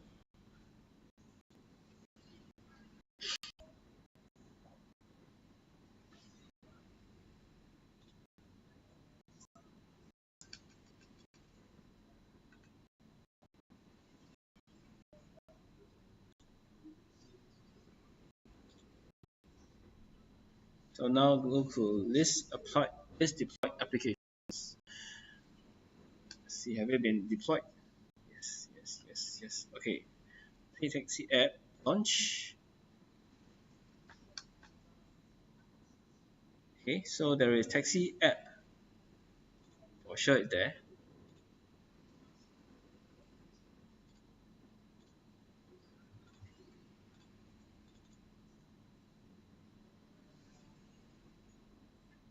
There's API. Okay. So it should be taxi app API users.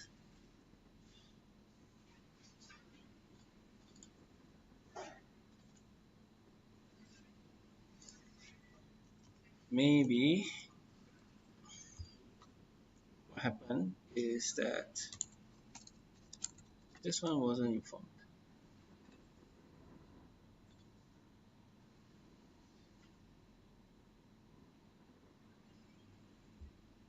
Try that again.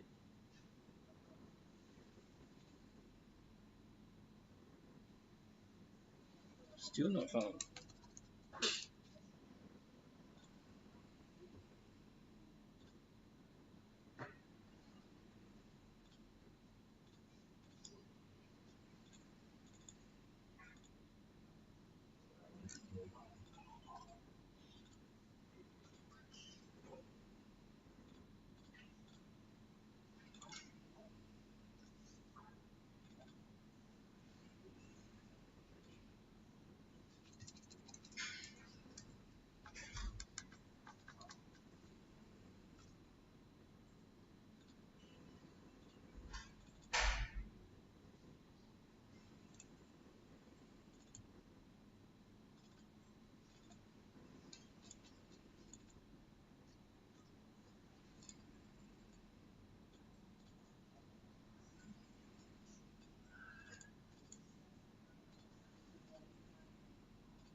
Duplicate this. Let me do a try get.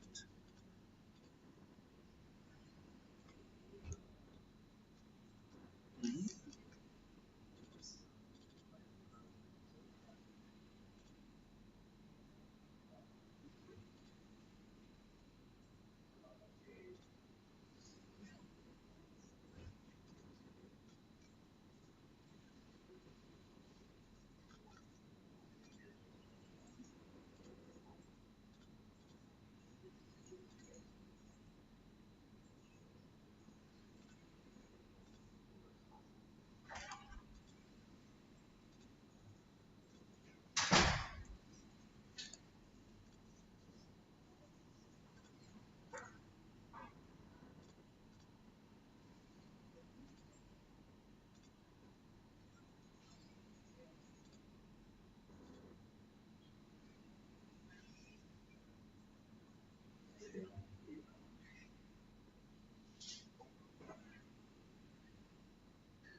Mhm.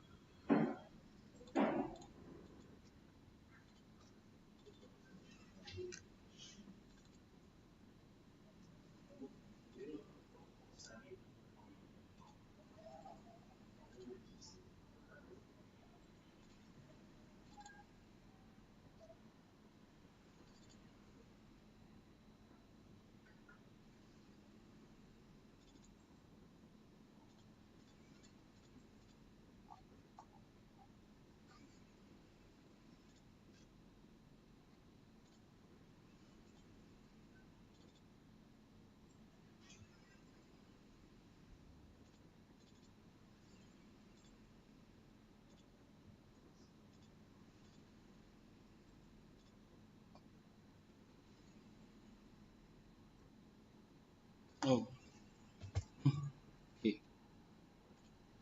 Typo.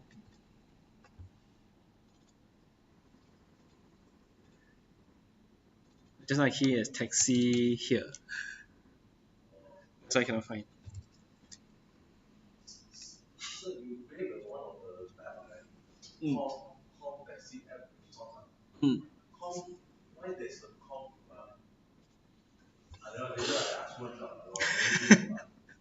The I think I mentioned before, it stands for commercial. It means commercial. It means it represents as a commercial project. So you put com in front. It's like domain name.com, right? But it's the reverse.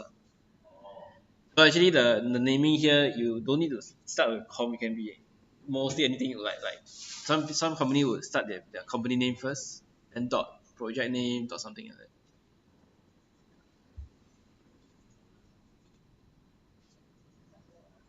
Singapore? Ah, API. Okay, back to business. Okay, so now I send, true. So new user Gary Tan, did he go inside? Oh no, Gary Tan didn't go inside. What happened?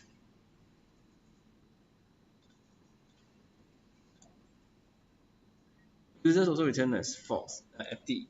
Okay, so my table has 2 users, but I get all users, it doesn't return. I have to try to key in Gary Tan in the system, it doesn't go in as well.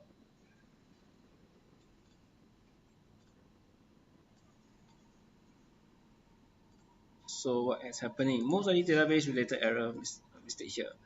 I think it's because in the data connection I use root and not use the new user called taxi app.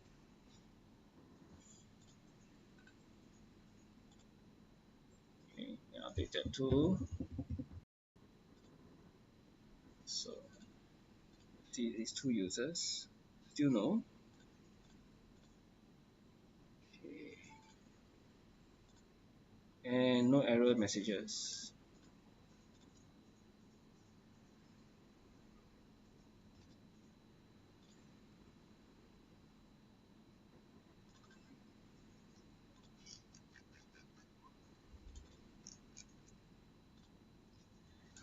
Should do the print stack stuff here. Okay. Let me try to print the error stack and we'll see what happens.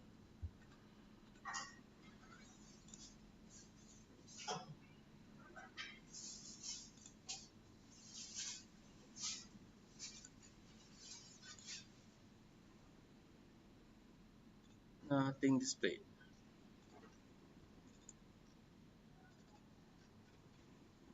So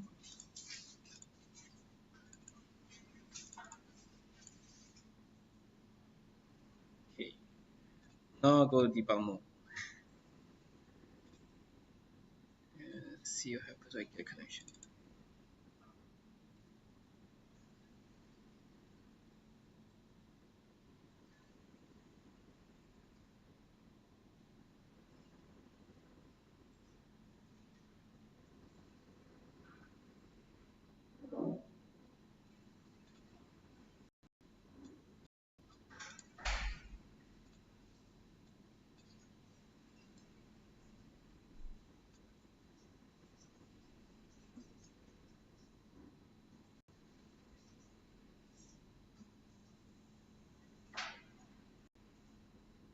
Okay, so now I'm in debug mode.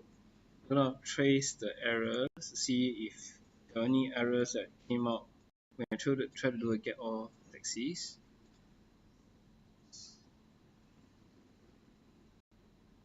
Okay, so I'll actually set up a breakpoint and do a get connection just to see what happens. So the breakpoint started here, get connection. So that worked. So now, here I try to get a connection. And yeah, there was an exception. Okay. Access denied. Okay. So just now I created a user called taxi app with access, but it's still access denied. So notice what the hash says, taxi app at percent to database. Okay, the percent sign here represents the source. So in MySQL, We go to the users now. User and pages. Now if we take a look at some of the users here in my login. Okay. Limit to host matching. So there's this thing called limit to host matching. There's a percentage and wildcards.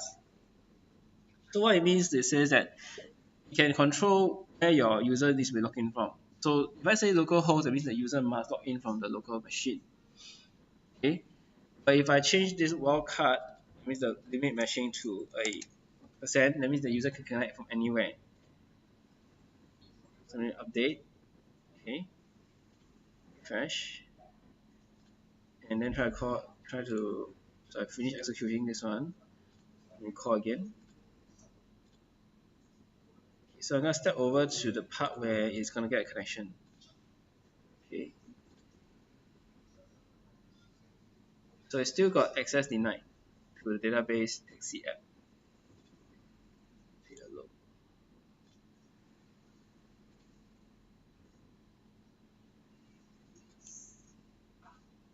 Oh, that's because it's missing entries. Completely missing a tree. So something happened. So let's never mind. We'll add it again.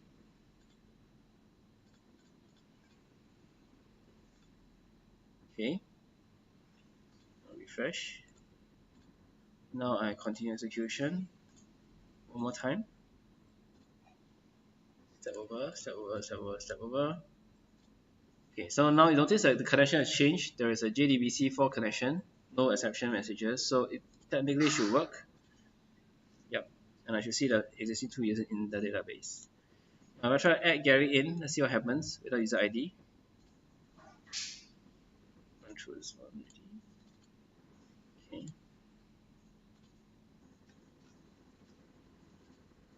False. So something happened. So let's take a look at the log here.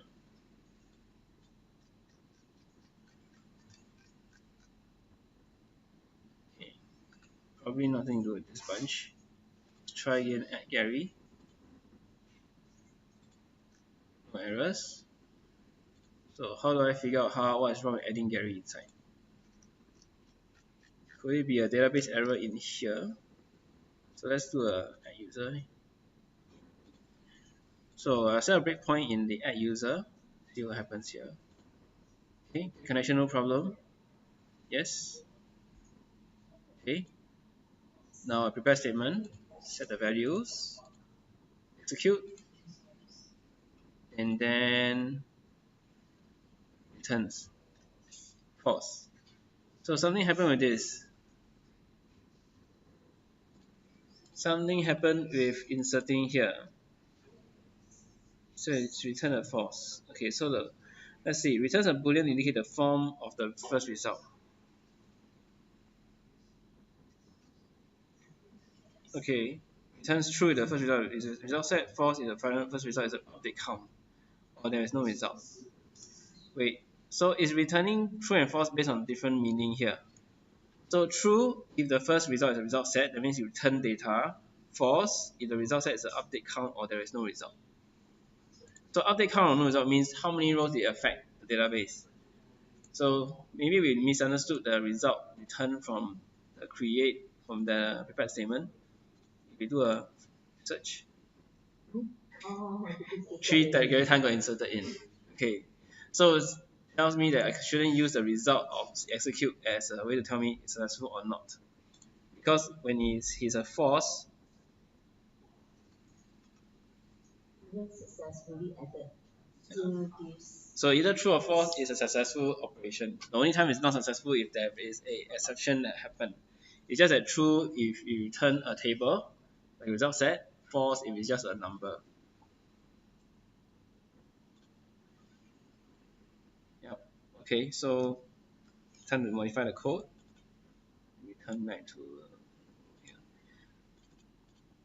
So there must be something else here that tells me true or false. So let's say only when there's an exception, then I set it to a false. If not, I completely ignore the return from execute.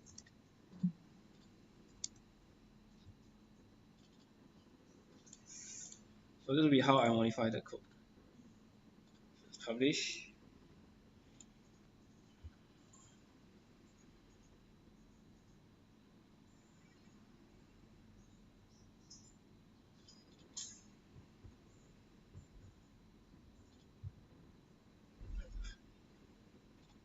So now if I do a get all users, I will have a lot of get returns.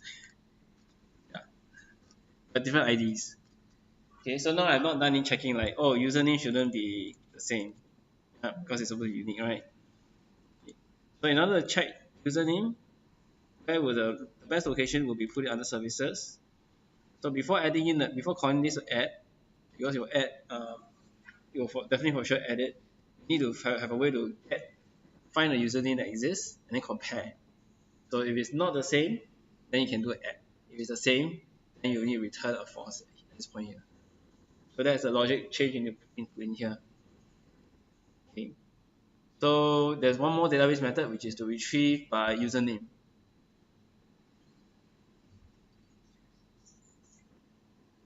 So in your user store, so this is your exercise now.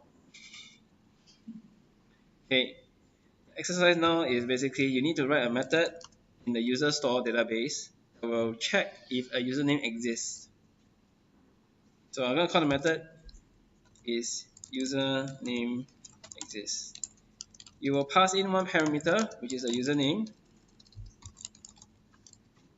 You need to have a result. Okay, let me change this one.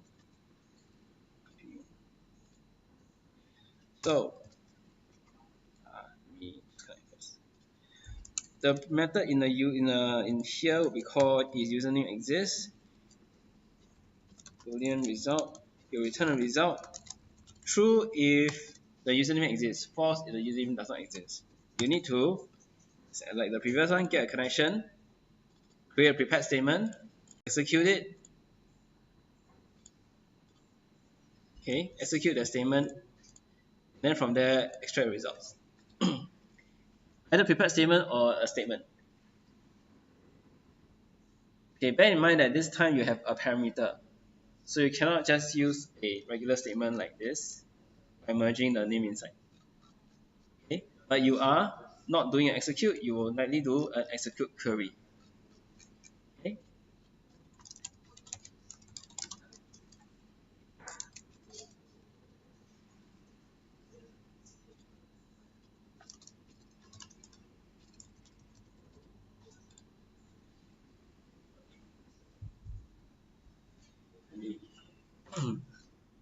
Pause the recording as well.